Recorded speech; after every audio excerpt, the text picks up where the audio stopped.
Welcome to the comeback season, where we have real conversations about fueling your body, rebuilding strength, and stepping back into the life you were meant to live. Whether you've been caring for kids, aging parents, or just lost sight of your own needs, we see you. And this is your season to rise. Hello, my name is Nichole McLeod with Healthy Mind, Healthy Body. I'm a mindset and fitness coach and the author of I Started on a Tuesday. I know what it feels like to lose yourself in the chaos and still hold on to the hope that something better is coming. And I'm Christy Kelsey from Christy Counts Macros, nutrition and mindset coach and food freedom advocate. I've worked with lots of women who felt stuck, restricted, and unsure where to even begin. Together, we're bringing you honest conversations, healing truths, and real strategies to help you rise again, physically, mentally, and emotionally, whether you've hit rock bottom or you're just tired of putting yourself last. This space is for you because this is your comeback season and it starts right now. Welcome to the comeback season. This podcast was created to bring real stories to life. Stories that remind us we're not alone in our pain, and that even in the hardest seasons, there's always a way through. Because here's the thing, we're all human, living in a broken world, navigating through life with broken people, just trying to do our best. And sometimes it's just nice to know that you're not alone. I don't want to just interview experts on this podcast because everybody has an incredible story we can help the world with. I want to talk to people who have walked through the pain themselves, who have faced loss, grief, and heartbreak, and found it in them to rise again. These are the stories that show us that what healing really looks like in motion. So today I am joined today with my friend Haley Edwards, an up-and-coming mindset coach whose own journey through deep grief, personal trauma has led her to the work she's doing today. Her story is raw, it's real, and it's full of hope for anyone struggling to find light after loss. Haley, thank you so much for being here. I'd love to start off by you just telling us a little bit about yourself, how you got started on this journey, and what led you into the path of healing and mindset work. Hi, Nicole. It's lovely to be here. Thank you for giving me this opportunity. I'm honored, really am. Um, uh, well, kind of, I thought long and hard about this section, just particularly just the start of what happened to me on in my life, and I've struggled my whole life with mental health for one reason or another, and it kind of escalated as the years went on. Various traumas were kind of added to it, and the struggle got even worse. So much so that I know that I've written so many notes on this, and I knew that I was going to start forgetting once it got to something poignant. Even the start of it, everything in this is poignant for me. Yeah. Because of a journey from going from suffering to now finding emotional freedom, and it's been life-changing, and it just seems the right time to pay that forward. So I might need a reminder every now and again. Haley, that's the whole point of why I started the comeback season, was because we all have pain and hardship. But what defines us as human beings is how we get back up and what we give back to this world in this process. And when these listeners hear your story, they're going to think so highly of you, my friend, because it takes a very courageous person and a bold person to live through what you've lived through, and to have the story you have, to rise above it, become a coach, and look at you're in the process of becoming a mindset coach. Why? To help other people through it. So let's just start off with our listeners and tell them just high level, just a chronological order of what your story is.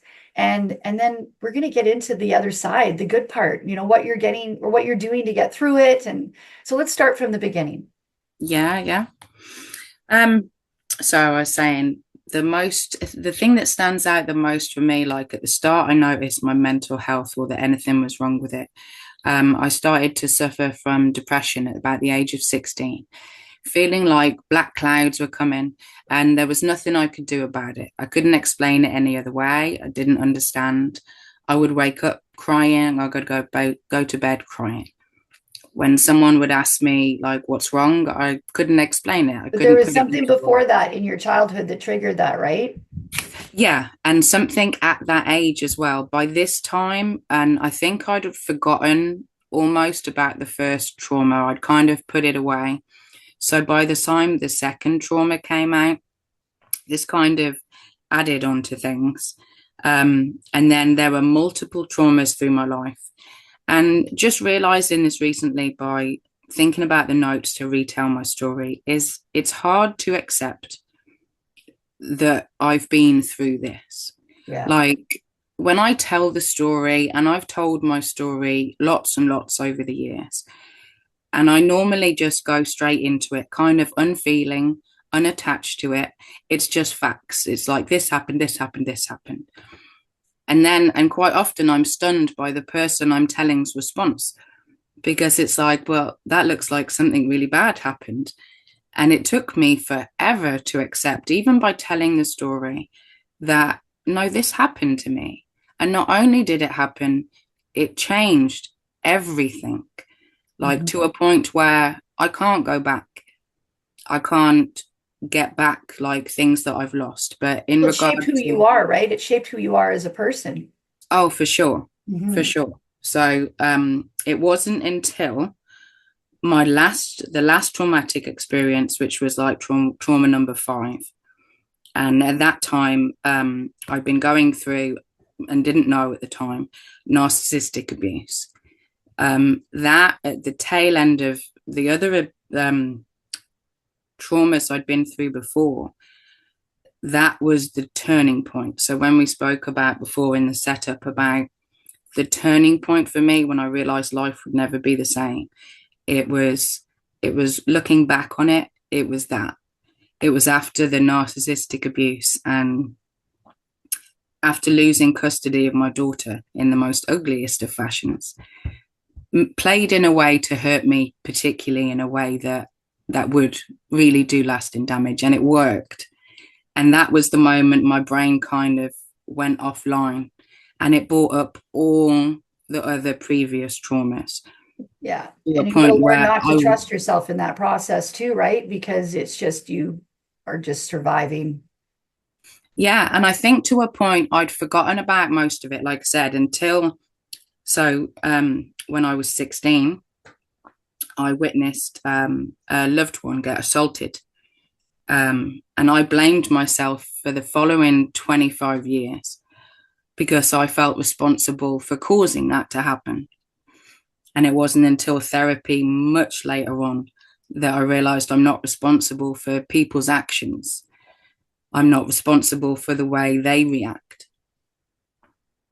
And then, like I said, skipping backwards and forwards, but it wasn't until the last traumatic experience that really kind of blew my mind and brought everything else back to light. And then I was dealing with all of it all at once. And it was impossible to deal with. So my brain just kind of shut down. It would. Mm. When you've And it been through wasn't, any sort of traumatic experience and you find yourself in a same situation or the same trauma, your brain is going to respond as if that thing just happened earlier, intensified. mm, So I don't want to push you by any means because obviously this is a public podcast, but the levels of trauma, I just want to clarify with our listeners for those people that have experienced similar domestic violence, sexual assault, loss of loved ones. Like we're talking serious traumas, and you had like 5 by the time you were what, 18? no, the 5 by the time I was, so the last one was like 9 years ago. Oh, okay. But I still. suppose the others happened probably the first maybe 2 or 3 by about, say, early 20s. Wow. And then the rest. So it's almost been in every decade of my life. there's been a traumatic experience. And that's what I couldn't understand about the diagnoses that they were suggesting about, especially the one for post-traumatic stress is, and especially complex post-traumatic stress. From what I learned about it in my own research over the years, I was like, well, I just didn't understand that it was different traumas could have the same Yes. effect. It wasn't the act of the trauma, it was what it did to your body. And for years, I'd kind of say, but what I've been through isn't that bad compared to her or him. And it's like, and that was stopping my growth because it But was what you did go through was as bad as, and what for some most me. people, Yeah.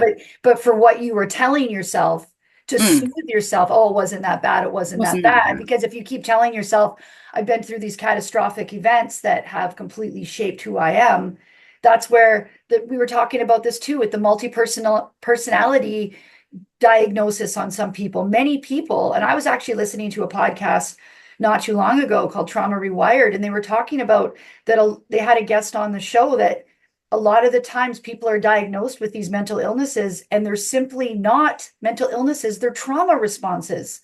Your Yeah. brain is always going to navigate to safety. That's the whole point of it. Its job is to keep you alive and Mm. keep you surviving. And Oh, for sure. it'll always navigate to that every time. Mm. And it did. It properly shut down after and say for 9 years, I was in this just world of melting down all the time. My flight or fight response was mixed. Every time I'd melt down, it wouldn't just be fight or flight. It would be like it's all three. And it's a Yeah. mixture of them. And it's coming out angry and it's coming out fighting and scared. Because that was behind everything, is I just got to a point that I was scared. I've noticed now I'm shaking. Yeah. And this didn't happen. And all the times that I've told it before is because, and I know that because this is real, my body is having an emotional reaction, and in which I severed all my emotions at some point in my life to protect myself. So Yeah. when emotions come up now, I don't know how to deal with them. I'm so proud of you, Haley. I Thank see it you. on your face right now. I'm just so proud of you because it takes, I don't know if some people really understand the courage that it takes when you're going through this. And I was just telling you about this. I was on stage a month and a half ago and I had the same thing happen to me. I started talking about my past and Mm, the abuse that I endured. And it was one of the first times I'd ever talked about that, publicly on stage is a great time to do it. mm, I yeah, froze. I was like a deer stuck in a headlight if my husband wasn't there to look me in the eyes and snap me out of it. But, yeah, we need to give ourselves that grace to understand that healing through this is recognizing it, being intentional and aware. And that's how we're going to baby step through it. And what better way to show your story than along the way? I think that this is why it's having an emotional reaction in me then, is because it's like this has been a big deal. And I knew this would be another catalyst for the next stage of my life That's because right. it's been so long in the suffering part of it that I never, ever imagined this would be possible. I didn't see myself living past a certain age. And I didn't certainly see the life that I have now and the fact that healing is possible. Mhm. And it's crazy.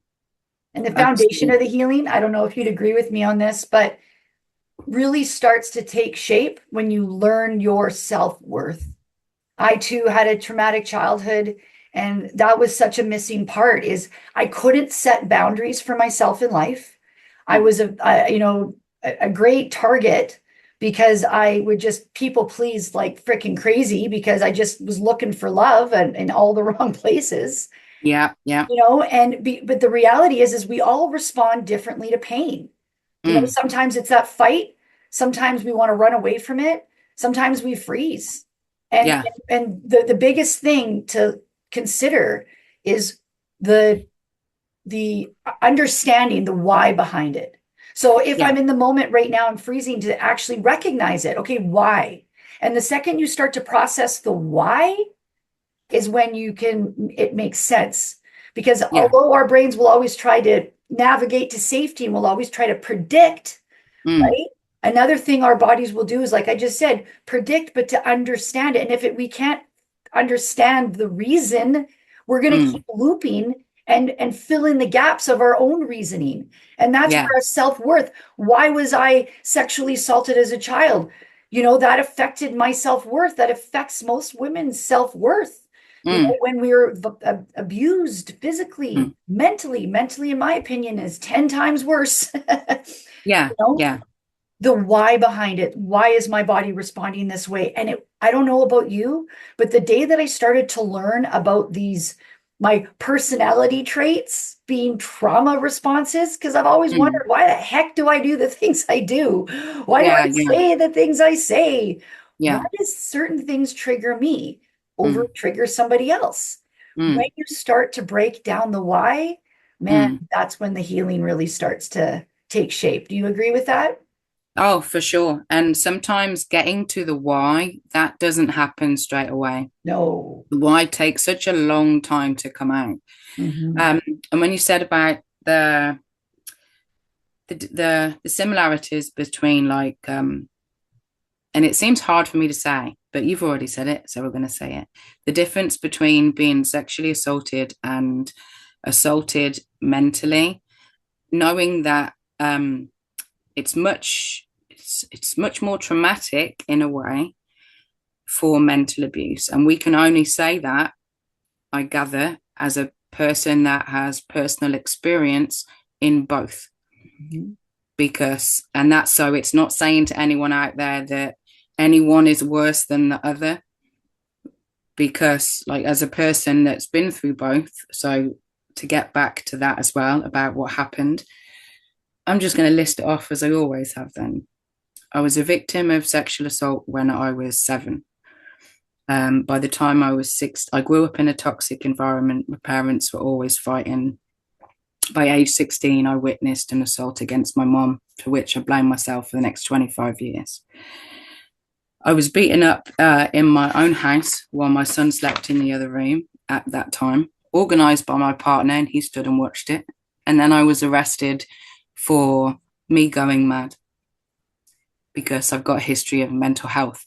So the first time my mental health was used against me years later, after going through the narcissistic abuse. After I'd had another child, I'd had a relationship with this person, the narcissist, for argument's sake. I'd gotten into another relationship a few years later, had another child. He waited until that relationship was over before he came back and took my child. Told me years and years ago that I will take her, and there's nothing anyone can do about it, and you can't do anything about it, because he would convince people ultimately that I was crazy.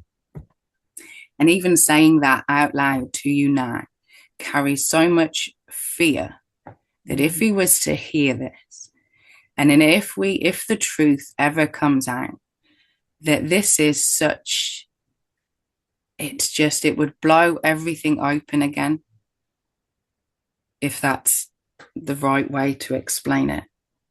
Because the fear that stays with us, even after the event, like, there's never any compensation for it or sorry for it, or to the point at which my mind, like the damage that was caused by it all, my mind has completely changed. To You just be, said the hardest part. yeah, to be seen in a light that you're doing something like abusive or neglectful towards your children, and Yeah. use that, and publicly. And it was such a crumbling of my character. And like I said, for the last then 9 years, that's where I've been, is crumbling. You had so much up against you because, as human beings, there's a part of your brain, your limbic system, that just needs to feel love and accepted and that. And if it's not going to be able to function for you properly either. And then Mm, you have that fear center in your brain and anger, your amygdala. And if that's not functioning the way it's supposed to, and it's on high alert, it's going to hijack all your logical parts of your brain. So you're not yeah. able to make those real, calm decisions. And of course, you're going to start to lose your mind a bit. That's one thing. I had a police officer I was talking to, gosh, like 6 months ago in Canada where I live. And he mentioned that narcissistic abused victims now in Canada, they don't use the reactions as much. I guess, of course, it depends on what the reaction was against the victim. Because what they're starting to recognize now is that a narcissist knows how to poke the bear. They know their victim in and out, and they know how to make it look like it's them. And when you're Oh not in a yeah. good space and you've had that abuse, and of course, especially in our generation, Haley, we didn't talk about our childhood problems. We never discussed I trauma, grew up in that environment, so when I right? went into that kind of relationship, I kept it It to was myself. normal. But Yeah, but this is why you did it, Haley, is because our brains take comfort in dysfunction because it's what we know. it's You know, wired that way. it's like how we groove. Oh, okay, I like that abuse. I'm just going to navigate. And that's the good old RAS system in our brains. We're always going to try to Mm. navigate through life and find the thing we want to believe and want to see, even though it sounds ridiculous to say my brain wants abuse. Hey, Because man, it's it's safe. what it It's safe in knows, dysfunction. right? Yeah. Mm. Safety to your brain is what it knows, not Yeah. necessarily what's good for you. So That's here's why healing has been so hard. that's right. That's right. But just us having this conversation, just me speaking these words is going to make your brain go, okay, it validates it. And that's Yeah. why the I think, conversation is so freaking important because it mm, validates the why. And yeah. and that's why journaling is so good when you're healing through trauma. For me Right. personally, I would be Yeah. lost without it. And Yeah. even if you don't have time to journal, I don't know about you, but the arthritis some days is getting in my hand from writing so much, typing, whatever. But Yeah. you can have your journal questions in front of you and just go through them with your Yeah. answers and just start, processing it. Because Yeah, I don't know even about if you start with a thought and it just yes. start, just go. Don't even think about it. Just go. Just keep the pen going, and you'd be surprised what you'd be able to write. And I It, did that for years, not knowing why I was doing it from an early age, constantly writing, and feelings diaries, and then it's come into play years later. Is like, that probably helped you and it probably saved you in many ways by doing yeah, that without even realizing it. yeah, because again, our body knows what to do to keep us safe, even if Yeah. it's something we don't want, like the diagnosis that I received of a borderline personality disorder. I did not want that. Mm-mm. Did not want that. And But that even again that, was, you don't know for sure. It could be just like the trauma you went through. You well, know, yeah, they didn't follow up on it and nothing else came out of it. And again, I felt like I was left to it. But it was just like, yeah, other people have suggested now it could be post traumatic stress and not actually a personality disorder. And that in itself changes everything. So they Mhm. have to start getting these diagnoses right because even the mention, I think it's borderline personality disorder. I ran with it, Yeah. but And then you it identify seems, as it, right? yeah. So Oh, we're but telling it your brain seems that that. it is. Yeah, Yeah. it seems that it is. I'm like, I was 10 for 10 for symptoms before I began the healing. And now they, oh, it's just, they're decreasing so much, all of the symptoms. They're still there, but they're where everything was turned to like 100. It's now like some are like 10, like my startle responses or my like things that I'm trying to avoid or other triggers about. And there's a million different Isn't it triggers. crazy At one though, point, Haley, that the simple act of recognizing it mm, is the only difference? The fact that you're like, oh, I got curious as to why I'm choosing not to live like this the rest of my life, because let's be honest, it was a horrible place to be. mm, And then when you start living through and understanding the why and you're validating it, just yeah, the act of recognizing it mm, opened that gate of healing, like yeah, in so many ways. So yeah, before we move on, let's talk about the little behaviors and the little things that we do or that you did in that time frame. I can jump in and say I'm sure I did the same thing in the time frame that I experienced similar, but things that I was doing to take it off was just the negative self-talk. I mm, was repeating what my abusers would say to me in my mm, throughout my day. there's so many little things like that we do. Why don't you Yeah. jump in with a few little things that you would do to make it worse? Oh, for sure. I didn't realize I was carrying those negative messages as well until years later with the EFT therapy, was that, yeah, whatever I picked up and been told about myself from whatever source in a negative fashion, that's what I hung on to and just repeated it for years. I Mm. was fat, I was ugly, I wasn't going to amount to anything. Um, I was stupid. I was getting that quite a lot in different ways. And it was just those sit with you and you Yeah. think, well, no, the world is telling me this, so I must be. And that problem that that person has, that must be because of me. And then you internalize everything. And Mhm. it's just, there's no outlet for it. And that's where CBT helped, was to get out of that triangle of, like, when you think something, you feel, and then you behave. It got to a point in me later on down the line after that last trauma that I had no control over that little triangle. There wasn't thinking, feeling, and doing weren't separate actions. You got to hijack it. Got Yeah, to hijack it. I was hijacked for sure. And Yeah. only recently realizing about what happened to my brain, because this I didn't really think about. I've always known and suspected that the trauma's done something to my brain because it's taken so long to recover. And because my mind seems different to what it once was, is, I know this has gone off tangent from the question as well. It's okay. It seems to be the best way sometimes, is to pick up the Absolutely. guy's information. Yeah. Organic is always good. Let's go. Yeah, yeah. But then through doing that, I've lost my train of thought. But that just goes to show, as Mhm. we said before, that I was worried about, I'm going to forget what I'm saying through it. Haley, it And that happens to was me every just, day, all day long. yeah, yeah.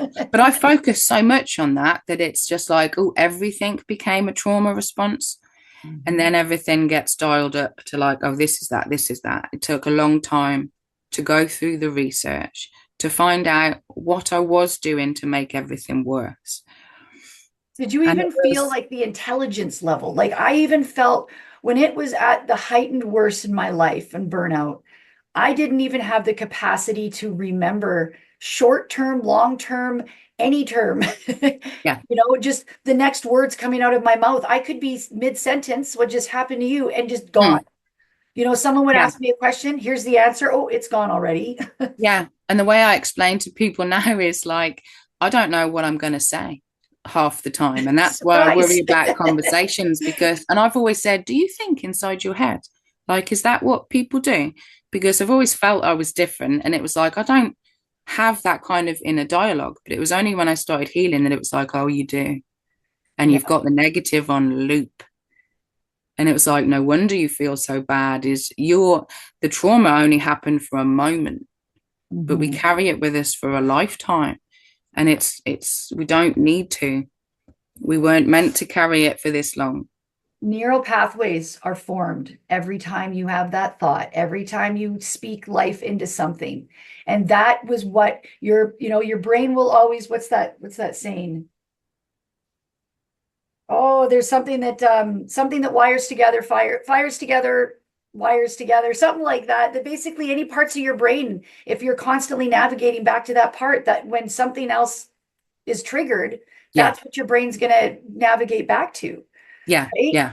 And So it does for sure, because and that's it, what it it knows. It's like that's what we're wired for That's now. right. Oh, wait, right. When this happens, I just lose my marbles and I just navigate back to feeling sorry for myself. Oh, Yeah, we're having a bad day. Okay, this is the part brain when we say all the bad things we don't like about ourselves and remember all those things. Literally, that's what happens. So let's yeah, talk about the rewiring part then. Let's talk about what you and I both did to start going, no, enough is enough. For me, it was getting angry at what I was becoming.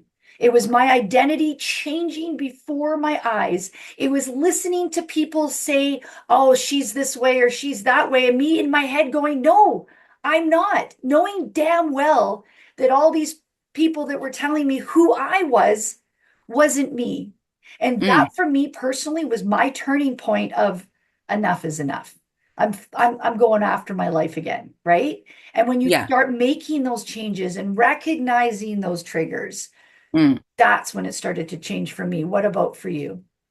Yeah, like you said, I think the worst thing happened, and then it got to a point in my life that it's almost like something's got to give, and it's a point when I almost did give, that it was like, no, it's not going to be me, and that my kids need me, I need me, and I did it for my kids to start off with, and then I did it further along, like for myself. You kind of learn as you learn to find yourself a little bit more, and like you said, find your worth. That's kind of the game changer, and Mhm. that changes all the time as well. You think, okay, I know my worth now, and it's like, no, you're worth even more than that. That's just basic. That's what you should have been worth, or should have, not should have. That's what you were worth to begin with, and it's just never seeing that.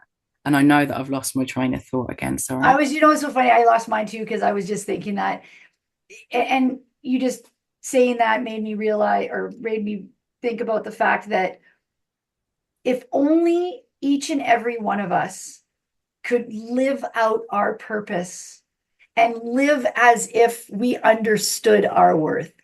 Mm. As you were saying that, I was thinking, could you imagine a world where that happened, where every one of us just was navigating through this world, doing our best and what we were meant to do? It would be amazing, wouldn't it? And you Yeah. see that that's the problem. The main problem in the world is just everyone going around, and it practically is nearly everybody going around with these problems and issues and not knowing how to deal with them or sort them. And people say that mental health services are available, and they're not as available as you think they are. Oh, exactly. Anyone going Not. through it will tell you that they're No, not. They're not no. good. It needs upgrading, the whole system. Yeah. And it's just, so we need to do things in order to that and talk about it, talk about our experiences. Because No, it's important though not to also, and I don't want to by any means take away anybody's pain or anything, but it is also important in a fine line between validating what you happened to you, understanding and giving yourself grace, but then mm. also being a victim to your circumstances. And And I so, think I was that first one for a very long time. I was a victim and in victim mentality for years. And that stops yeah, you.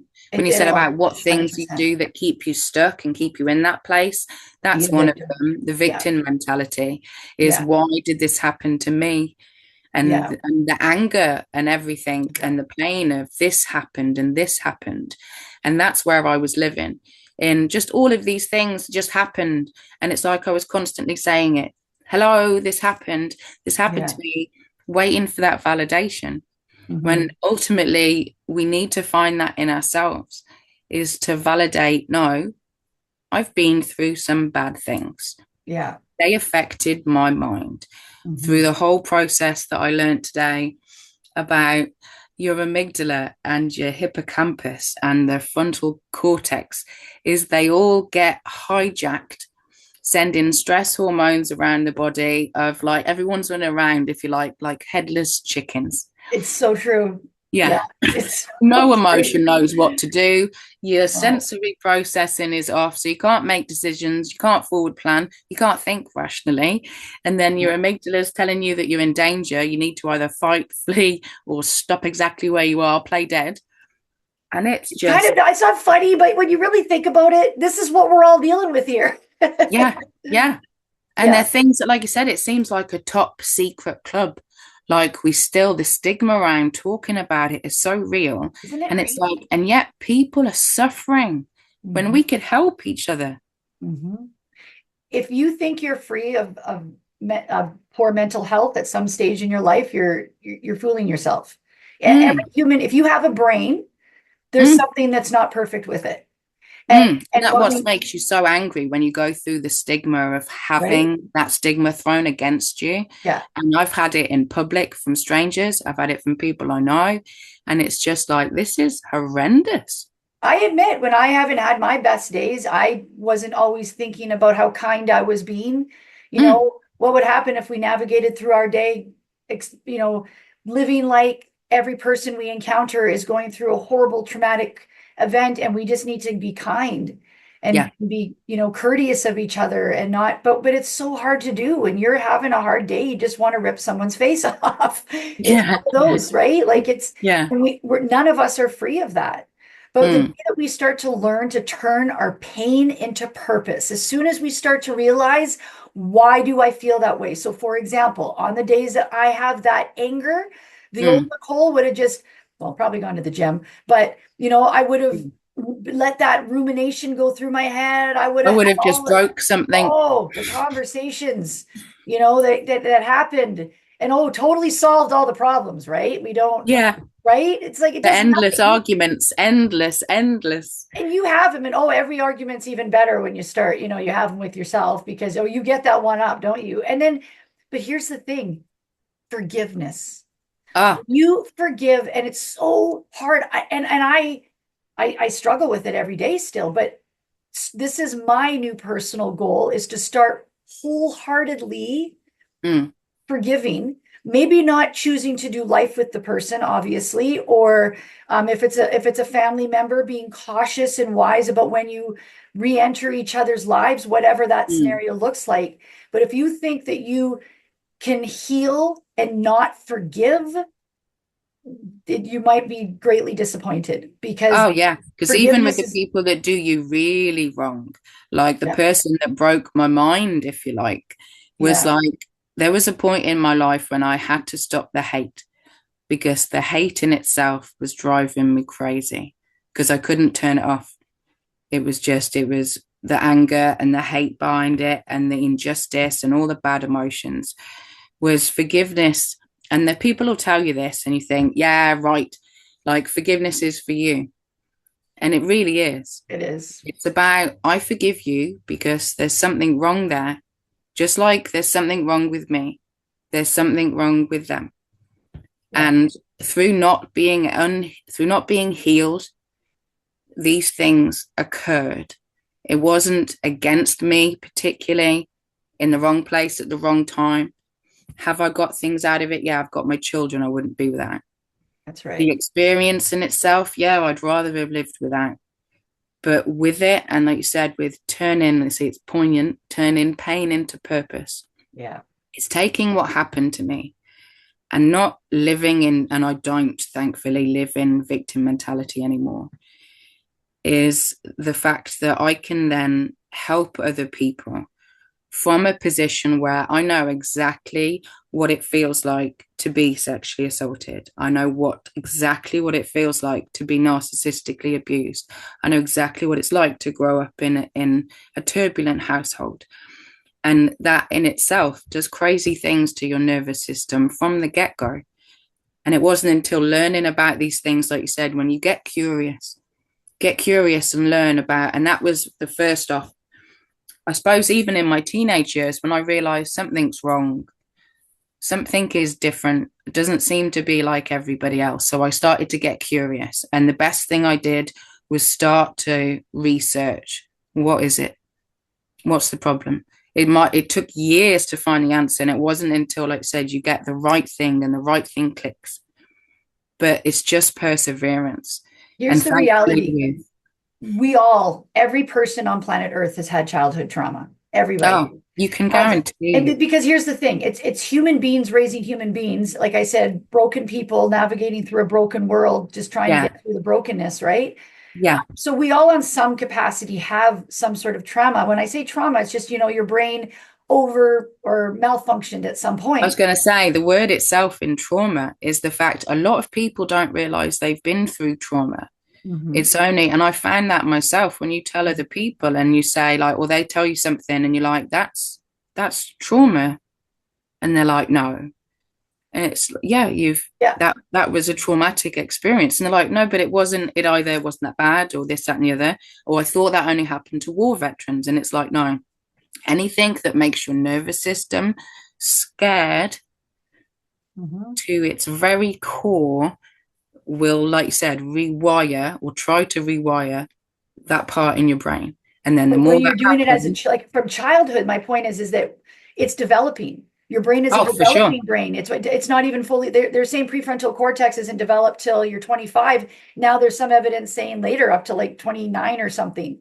So if your Yeah, brain's not even developed, well, you're experiencing, and especially children like you and I who grew up in such an abusive household, our brains malfunction so many times along the way, in the sense, when I say malfunction, lack of a better word, they're not exactly wiring the way that is ideal it's a for us, good word though. right? And so Yeah, we're doing the best we can. Our brains are wiring to our safety as abuse. What our taking comfort in our dysfunction. That's where our brain would have learned. So then, as we enter all these our teenage years and through, you're like, oh, this is what I this is what I deserve in this world. it's what we're chemically connected to as well. Like we That's right. think we seek it out, and it's like, no, your brain is now wired for it. It Mhm. doesn't know any different. And And it'll look until that, for it. Your yeah, RAS system in your you brain will almost look for it. seek Yes. people's Crave energy. it. Yeah. Yes. And it's Right? like, and you think there's something wrong with me. And it's like, no, your brain, that's what your brain is wired to do. Mhm. But the good news Mm. is you don't have to live like this. The No, good and I news is, never ever thought that was possible. Never in my yeah, wildest dreams. And I was so resistant to therapy to start off with because that pain was mine. yeah, It's mine. I've carried it for long enough. I can tell you about it, but I'm not going to feel it. And it was only through EFT that I started to feel it. And I yeah. was so guarded.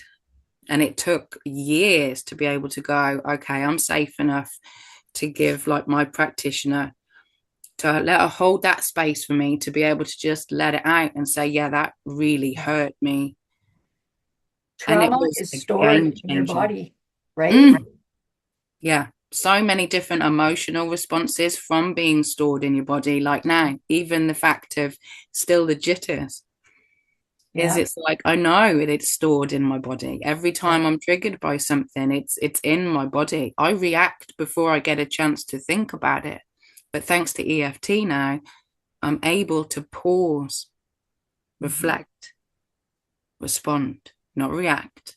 That's it. And it's a process and it's taken a long time to get there, but through rewiring Mhm. those thoughts that we carry with us that tell us the bad things, you then have to, for as long as that happens, you've then got to put in the same amount of time and effort putting in the good things Mhm. because you have to rewire those thoughts. And CBT was amazing, but it only did so much.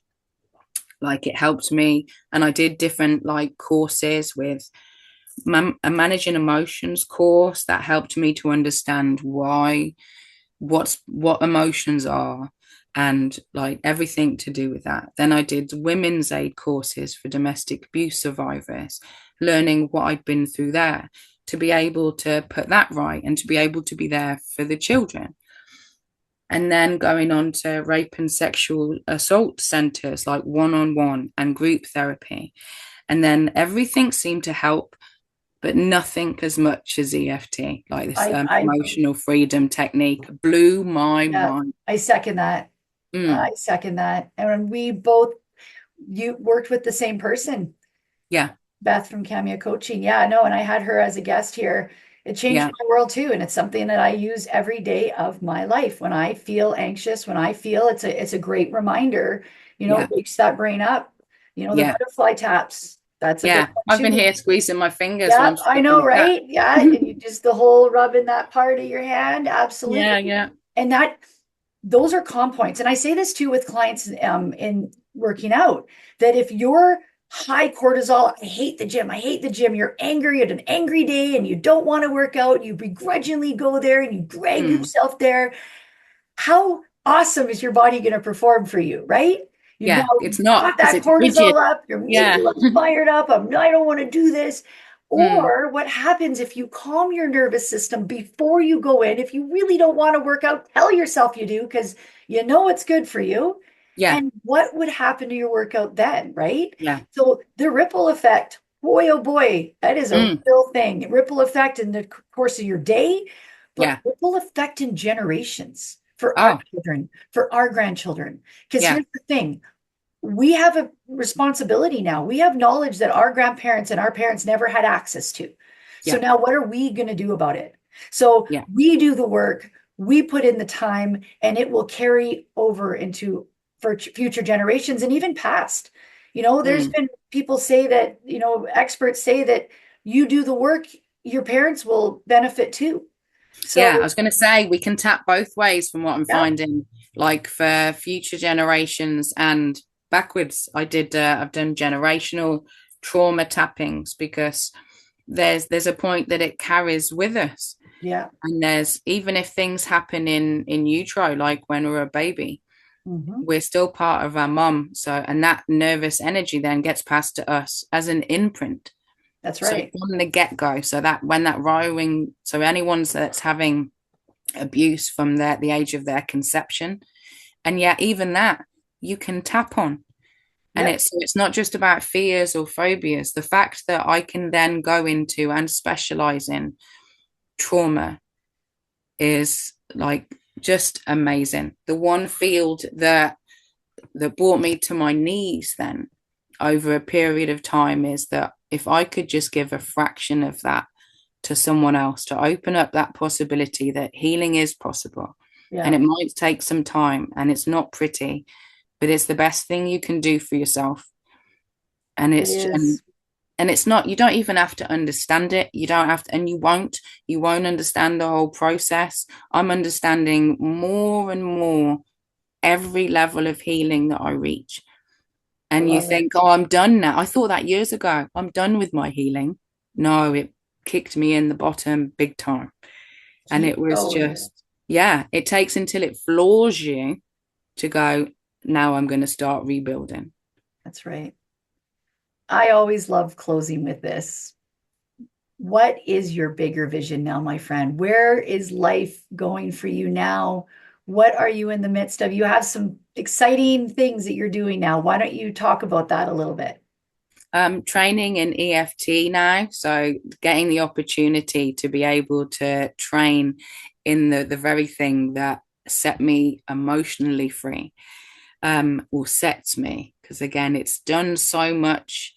There's still work to do, Mhm. but to be able to train in that, and I'm loving training in it, to be able to work with people then only at the moment it's at a trainee level. I can only work with trainees and people that are qualified, but I can't wait to then get on to family and friends to be able to pass on that baton, if you like, of healing.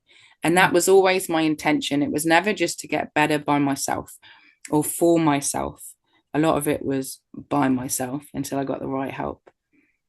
But you get to a point that, like I think you said, it's the same for you, is all I want to do now is pass that on to someone else, to let them know that healing is indeed possible, even at the time when you think it's not, and you don't have to have it all figured out.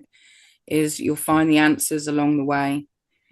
And to be able to think about even building a business now, is that's And look absurd. at you. You're doing It's it. absurd. But and I keep telling myself that I have to every now and again, like, is you're doing it. You are doing this now. And Yes, it's you are. Yeah. And and I I'll can't pinch wait to have myself another one discussion. day.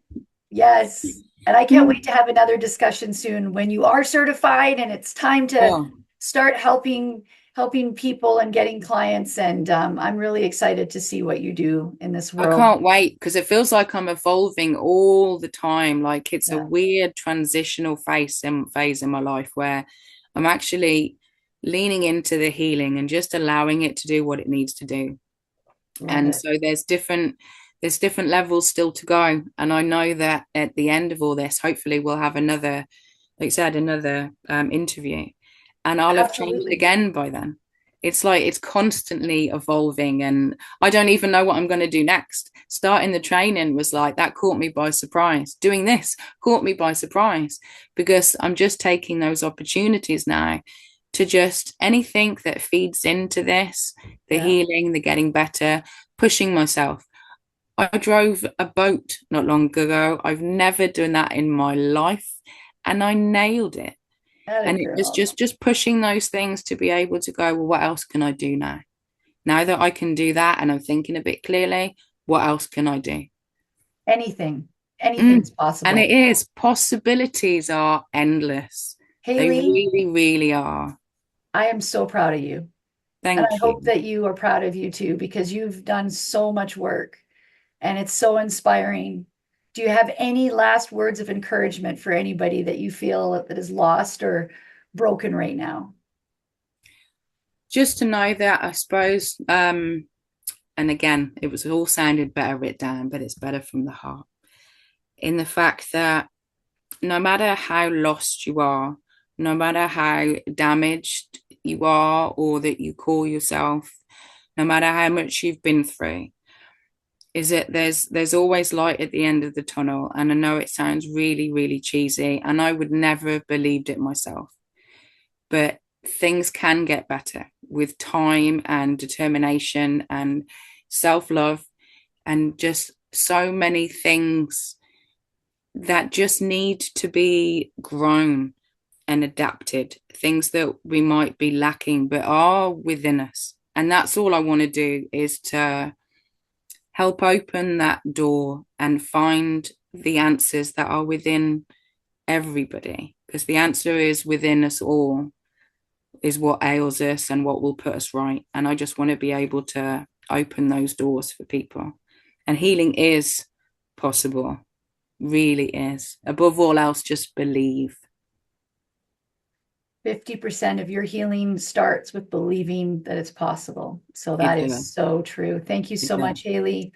And Thank thank you you. for opening your heart and sharing your journey today.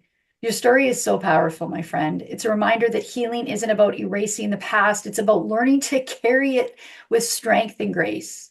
To everyone listening, no matter what season you're in, you're not alone. There is life beyond the pain, and your comeback might just be the beginning. If this episode touched you, share it with someone who needs a reminder that healing is possible. And remember, you matter. Your stories matter. Your healing matters.